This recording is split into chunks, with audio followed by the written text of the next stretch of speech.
Bonjour. La première lecture d'aujourd'hui nous dit « À Lystre, il y avait un homme qui était assis incapable de se tenir sur ses pieds. Infirme de naissance, il n'avait jamais pu marcher. Cet homme écoutait les paroles de Paul. Celui-ci le fixa du regard et vit qu'il avait la foi pour être sauvé.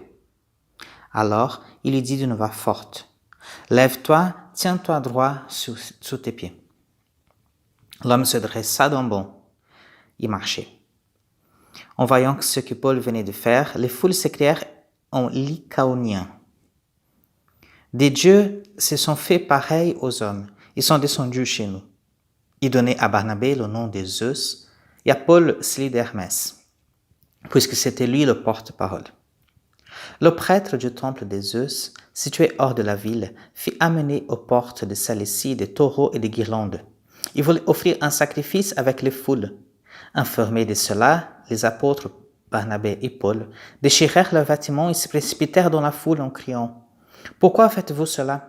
Nous aussi nous sommes des hommes pareils à vous et nous annonçons la bonne nouvelle. Détournez-vous de ces vaines pratiques et tournez-vous vers le Dieu vivant, lui qui a fait le ciel et la terre, la mer et tout ce qui contient. Dans les générations passées, il a laissé toutes les nations suivre leur chemin.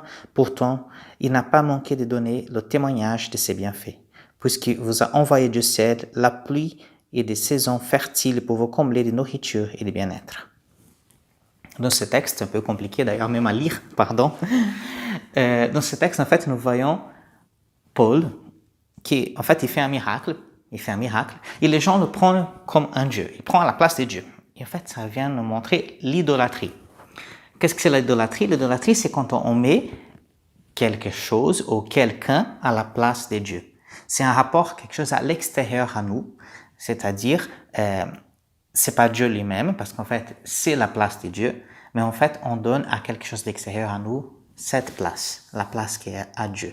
Vous voyez, imaginez un grand armoire où il y a un tiroir qu'en fait, il n'y a que Dieu qui peut toucher, c'est-à-dire ce grand armoire, cette commode par exemple, c'est notre cœur, où il y a tous les tiroirs qui sont très importants pour nous, nos enfants, notre famille et tout ça. Il y a un tiroir que c'est Dieu. Et en fait, ces tiroirs-là, personne ne peut prendre la place, parce que c'est la place de Dieu dans notre cœur. Et à partir du moment qu'on met quelqu'un à cette place-là, on met un idole, on a un idole. Et cela peut devenir aussi une idole dans les relations personnelles. Et je voudrais m'attarder justement là-dessus.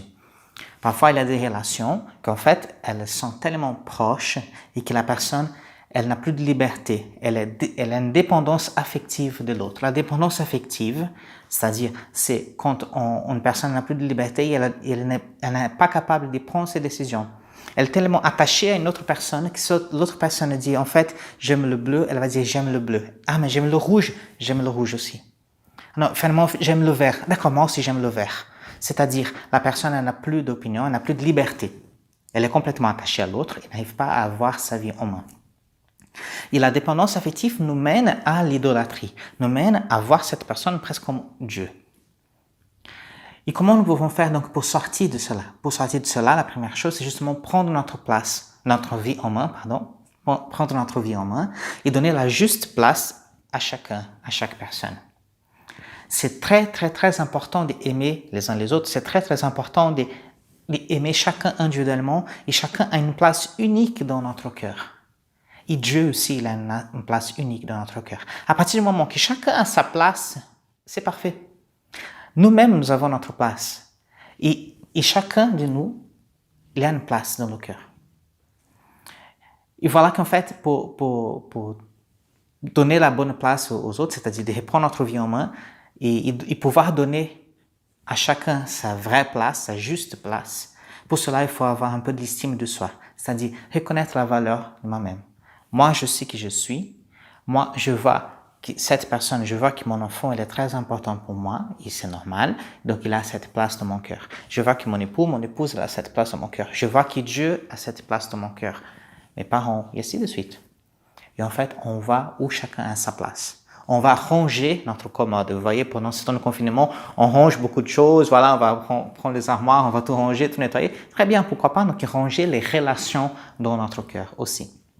Une deuxième chose peut-être que nous pouvons faire, c'est justement abandonner notre vie à Dieu, c'est-à-dire donner notre cœur. Vous voyez le tiroir qui c'est à Dieu, on donne ce tiroir à Dieu. Et pour cela, il faut un geste d'abandon. Il faut vraiment une volonté de dire, en fait, Dieu, tu es le centre de ma vie, et c'est à partir de là que tout va tourner.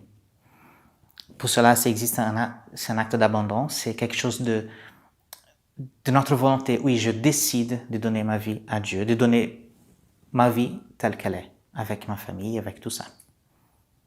Et pour cela, un exercice que nous pouvons faire aujourd'hui, c'est tout simplement réciter la prière de Charles de Foucault. C'est une très belle prière. Mon Père, je m'abandonne à toi, fais de moi ce que te plaira. Et en fait, dans cette prière d'abandon, nous donnons la place à Dieu. Je m'abandonne à toi, fais de moi ce que te plaira. Voilà, toi, tu as cette place dans mon cœur. Que ça puisse nous aider à grandir dans cette démarche d'abandon à Dieu et aussi dans cette démarche de mettre chacun à sa place dans notre cœur. C'est très important que chacun ait sa juste place. Et alors, tout ça marche parfaitement. Tout ça marche parfaitement bien parce que nous sommes en cohérence avec nous-mêmes, nous sommes en cohérence avec Dieu et avec notre foi. Amen.